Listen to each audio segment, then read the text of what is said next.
ketemu lagi di Katok. Kali ini aku mau bahas judulnya padu. Jadi padu di sini maksudnya padu memadukan. Pasti jadi ada dua hal yang disandingkan atau dicampur.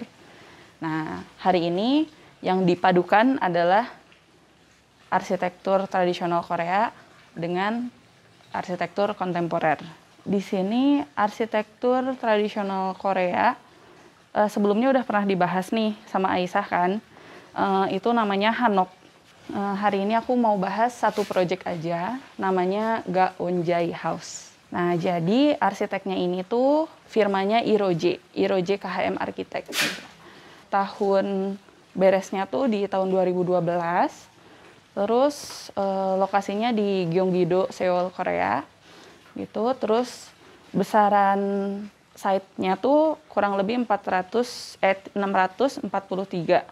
meter persegi. Luas bangunannya 319. Terus struktur utamanya tuh pakai beton bertulang. Exterior finishing-nya tuh bisa kita lihat sendiri ya, itu bahannya zinc.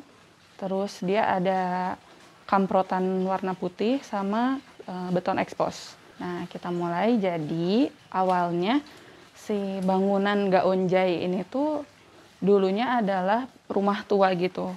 Waktu itu ada pembangunan di distrik tersebut. Jadi distrik itu tuh daerah Gangnam gitu. Jadi kan dia suatu daerah yang di look up banget sama daerah lainnya. Dan waktu itu tuh mau ada House Expo gitu di Korea. Jadi bangunan ini tuh ikut serta juga gitu. Nah, si pemiliknya tuh ngerasa karena dia udah lihat si rumah tuanya itu, dia bilang kayak, saya butuh ruang ekologis di sini, maksudnya yang efektif, bisa digunakan, terus ramah lingkungan juga. Karena kondisi rumah tua sebelumnya tuh yang sudah dibongkar itu dulunya sirkulasinya tuh terlalu sempit, terus kayak banyak ruang terbuka tapi kok nggak bisa digunakan gitu. Terus kurang cahaya, gelap gitu, sehingga menimbulkan terasa kelam gitu di dalamnya. Ketika sudah selesai, kalau dilihat dari atas bentuknya seperti ini. Jadi kayak kelihatan gitu ada modern sama tradisional Koreanya. Tapi sebelum aku mulai ngejelasin ke sana, aku mau ngejelasin beberapa isunya dulu. Yang si pemiliknya tadi kan udah diceritain tuh, dia demanding beberapa hal. Nah, yang utamanya adalah dia pengen ada introverted space. Jadi kayak ya untuk menjaga privasi dan keamanan, mencegah kebisingan, asap, dan menghalangi pandangan orang gitu. Jadi dia beneran pengen tertutup aja gitu. Layaknya rumah-rumah tradisional Korea zaman dulu kan semuanya pada ketutup gitu kan. Yang kebuka cuman pintunya doang. Isu yang kedua adalah ini, identitas budaya gitu. Kenapa itu menjadi penting? Karena ya itu tadi yang tadi aku jelasin, lingkungan itu tuh dianggap merepresentasikan kota dan lingkungan yang diidamkan orang gitu. Jadi bisa sebagai inspirasi buat orang-orang gitu sebenarnya. Karena ini bisa dibilang lingkungan elit juga gitu. Karena ya secara feng shui juga, kalau misalnya tadi dilihat dari block plan-nya, dia terletaknya agak di dataran tinggi gitu, terus di dekat gunung. Yang kedua adalah topografi. Nah ini, jadi dia terletak di lahan berkontur karena di dataran tinggi Korea gitu. Jadi kan makin tinggi tempat tinggal tuh makin bagus sebenarnya, karena ya kesatu dari kualitas udara bagus, kedua dari pemandangan juga bagus gitu kan. Nah kemudian kita bahas langsung nah ini denah lantai satunya. Nah ini di area sini tuh dia adalah main gate-nya. Jadi kalau misalnya ada orang jalan kaki atau gimana gitu, dia masuknya lewat sini. Terus kalau misalnya dia pakai mobil ya lewat garasi ke sini gitu. Nah, terus udah gitu masuk ke area yang nomor 3. Nah, terus nanti dia jalan ke yang nomor 6. Nah, di sini tuh entrance buat masuk ke area ruang private-nya gitu. Maksudnya yang private keluarga gitu, kayak living room dan sebagainya. Nah, kalau misalnya ada tamu nih, terus dia mau, ya udah saya mau ke kantor gitu. Nah, di sini dia punya kantor juga gitu. Jadi zoningnya adalah ini sebagai ruang penerima semua orang. Nah, terus di area sini nanti dibagi gitu, mana yang emang untuk private keluarga, mana yang emang untuk umum gitu. Ini lantai 2-nya. Nah, jadi karena dia lahannya berkontur, sebenarnya dia tuh turun gitu ke bawah gitu kan.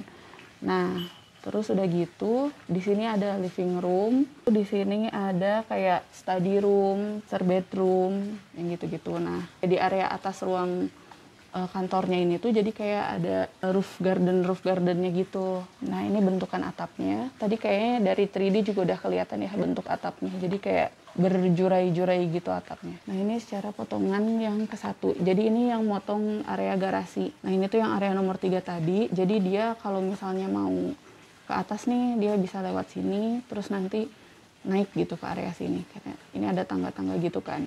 Nah, ini yang area deket living room tadi. Jadi kalau misalnya dia mau ke living room tuh, living roomnya ada di area atas gini. Terus area kayak dapur, kitchennya tuh lebih bawah. Jadi dia mainin split level gitu, karena dia menyesuaikan sama kontur.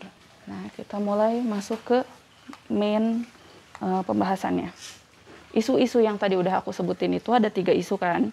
Dijawab dengan cara memasukkan unsur arsitektur tradisional Korea ke dalamnya.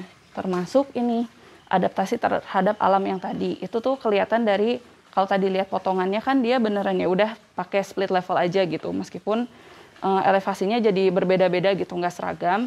Tapi dia ingin mempertahankan si kontur yang udah ada. Terus akibatnya dengan ada mainan perbedaan elevasi yang bervariasi itu, jadi bikin pola sirkulasi yang menarik dan tidak membosankan gitu. Sebenarnya ini aku waktu untuk ngebaca denahnya juga agak lama karena banyak tangga, terus kayak masuknya lewat mana tuh kayak banyak variasinya gitu.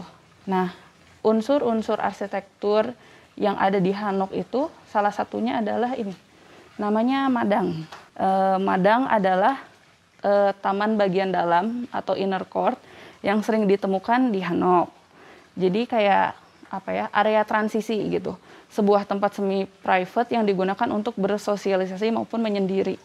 Jadi sebenarnya madang ini tuh bisa dibilang kayak ruang terbuka di dalam rumah yang menghubungkan antara bagian luar, gate luar sama bagian rumah gitu, teras rumah bagian dalam. Jadi rumah itu kesannya tertutup tapi terbuka juga. Di rumah ini tuh ada 3 madang gitu. Yang tadi yang area nomor 3 yang udah aku sebutin, jadi udah dari masuk dari pintu gate utama tuh dia disambut dulu ada 1 area yang nomor 3 itu. Meskipun nggak ada greenery-nya, tapi dia disebutnya madang bagian depan juga karena emang yaitu fungsinya tadi bisa menghubungkan gitu antara si gate utama sama bangunan-bangunannya.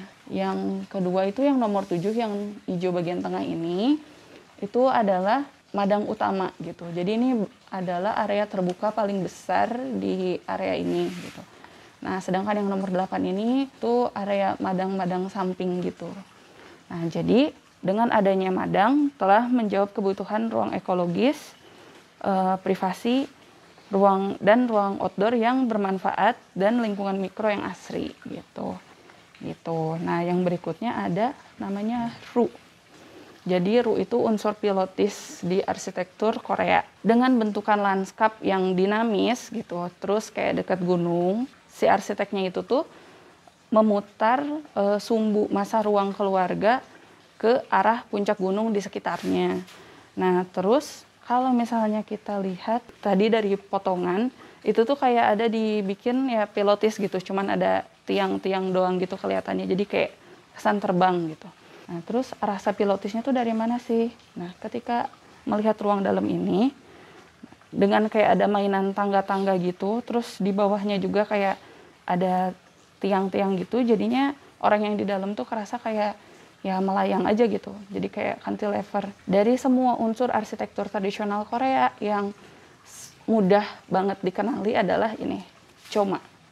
Nah, choma adalah tritisan atap yang berbentuk melengkung khas Korea. Jadi dia biasanya lebar gitu karena ya supaya tahan cuaca. Jadi kan di sana juga curah hujannya lumayan ya gitu. Nah, terus dia juga punya ya bahasa arsitektural tersendiri gitu.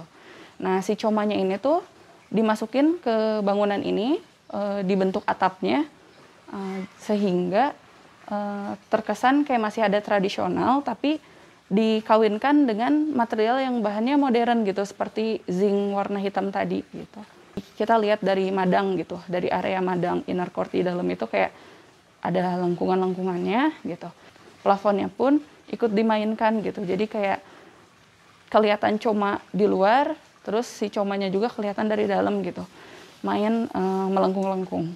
Yang terakhir dari bangunan ini adalah doldam. Nah, doldam adalah dinding batu yang biasanya ditemukan di Hanok. Jadi dinding batu ini tuh biasanya ada di area-area pagarnya gitu. Nah, terus diterapkan di Gaonje House ini tuh dengan menggunakan material beton gitu. Alasannya saya kurang tahu, mungkin karena untuk menghemat budget juga kali ya. Jadi dia sekaligus biar kuat struktur gitu. Betonnya tuh di pola oval menyerupai batu gitu. Iroje itu bikinnya beneran kayak gede gitu, seolah-olah kayak merepresentasikan batu kali gitu. Ini yang area Madang nomor 3. Ini juga masih tetap ada. Jadi di area yang bawah-bawah, terus yang sangken-sangken kayak gitu, dia pakai pola ini gitu, pakai doldam-doldam gitu. Meskipun bukan doldam beneran, tapi seenggaknya orang yang masuk ke sini, terutama orang Korea, akan teringat gitu kalau itu adalah doldam. Gitu. Thank you. Selesai.